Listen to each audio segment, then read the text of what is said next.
Renewals, cancellations. Who do we think is gonna make it? Who do we think people should be scared about getting canceled? I have thoughts. It's very interesting time to be the fan of the CW because it could go either way in a lot of terms as far as where the network's going in the future. So by now we would have had early renewals every other year. The Arrowverse shows and Riverdale usually get renewed at the end of January, early February. You notice that hasn't happened yet. I think right now, to me, the only 100% safe shows is The Flash, Riverdale, Superman at Lois, and Dynasty. And I say that for multiple reasons. Superman at Lois is the most watched show on the CW and is probably the one that generates the biggest conversation among a wider audience. B, The Flash is the most watched, second to third most watched show on the CW and held that record for the last 7 years. So fair enough. It's old now, but like it held that record for 7 years. It ain't going anywhere for now. And it's the most famous of them.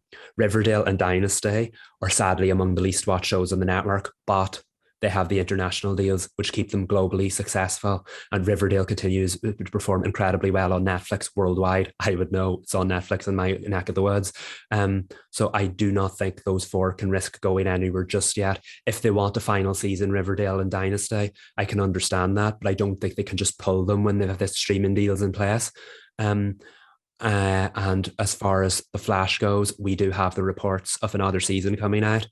Potentially, if Grant Gustin signs that contract. I know Deadline did that story recently, that he just needs to sign on the dotted line for season 9 and then it'll probably go.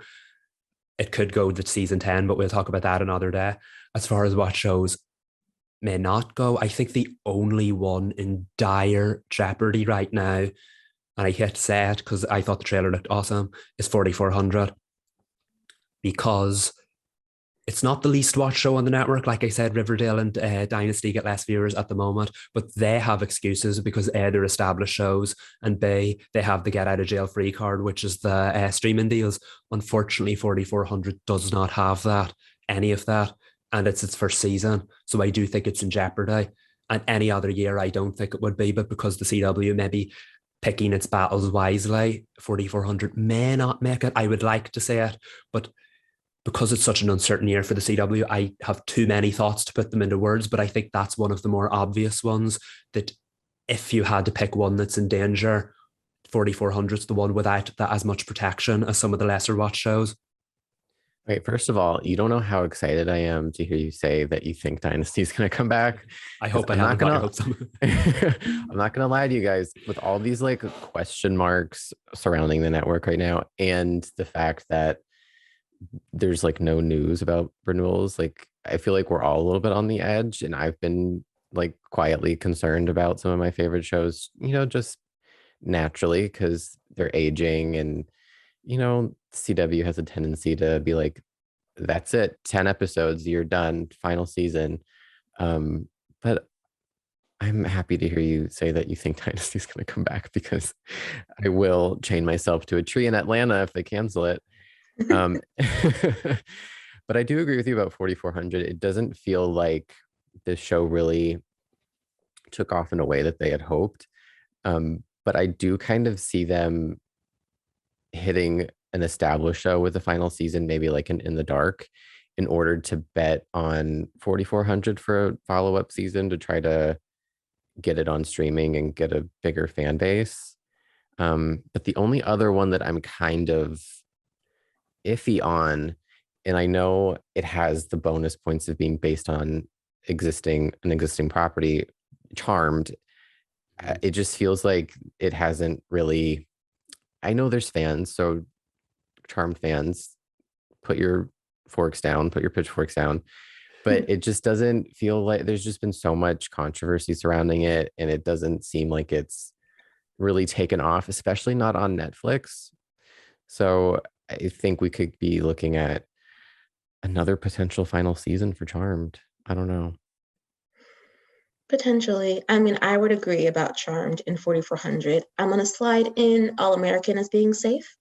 because Yes, the I should wrath have of mentioned that that. fandom, they don't want that energy. But also, like with All American Homecoming coming out, like you're gonna keep your original show so Mhm. that your spinoff has a built-in audience. Like I just don't see like that would be shooting themselves in the foot. Like if you do All American Homecoming, but then announce, actually All American season 4 is its last season, and we didn't tell y'all that before we decided to launch that season. So sorry about that. But also it's ending. Like that would be a really bad move. I don't think that they're going to do that. I think All American will get like a season 5, and that might be its final season unless they decide to make season 5 a college drama as well and then extend it forward so that All American and All American Homecoming are on simultaneously and that it remains an interconnected universe, which would be really interesting. It just depends on how much more story they think they can tell with Spencer James, which I think there's a lot. Like you could potentially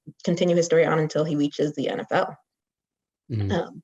Like that's an option. It just depends on what they want to do. I'd be sad if 4400 was canceled though. One, because I want to catch up.